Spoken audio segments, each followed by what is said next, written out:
దూరాల ప్రాజెక్టు కొంచెం ఇబ్బందికర పరిస్థితిలో ఉన్నది. దాన్ని కట్టడి చేయాలంటే అధికారులకే బుకాయింపులు చేస్తా ఉన్నారు. ఇంకా అంటే మీరు ప్రజాధనాన్ని అంటే గత ప్రభుత్వంలో చేసిందా, ఈ ప్రభుత్వంలో చేసిందా, లేకపోతే అంతకుముందు ప్రభుత్వంలో చేసిందా, లేకపోతే ఉమ్మడి రాష్ట్రంలో జరిగిన డెవలప్మెంటు మేము చేస్తే వాళ్ళ క్లెయిమ్ చేసుకుంటారు. ఇవన్నీ బంద్ చేయండి.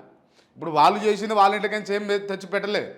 తెలంగాణ ప్రజలు కట్టినటువంటి పన్నుల రూపంలో వసూలు చేసినటువంటి సొమ్మునంతా తీసుకొని పోయి ప్రాజెక్టుల రూపంలో లేకపోతే ఇంకొక డెవలప్మెంట్ రూపంలో పెట్టిందే కానీ ఎవరి జోలికించి తీసి పెట్టింది కాదు. ఎవరు క్లెయిమ్ చేసుకోవడానికి కూడా వీలు లేదు. ఇది ఫైనల్. ప్రజాధనాన్ని వృధా చేయడం కోసం ప్రభుత్వాలు రాజకీయ క్రీడలు ఆడకండి. ఇప్పుడు కాళేశ్వరంలో మేడిగడ్డ బ్యారేజ్ దెబ్బతిన్నది, పిల్లర్ కూలింది, మేడిగడ్డ పిల్లర్ కూలింది. కూలినప్పుడు వెంటనే నువ్వు మరమ్మతులు చేసి పిలిపించి అక్కడ కావాల్సినటువంటి అవసరాలను అక్కడ కావాల్సినటువంటి రిపేర్ను చేసి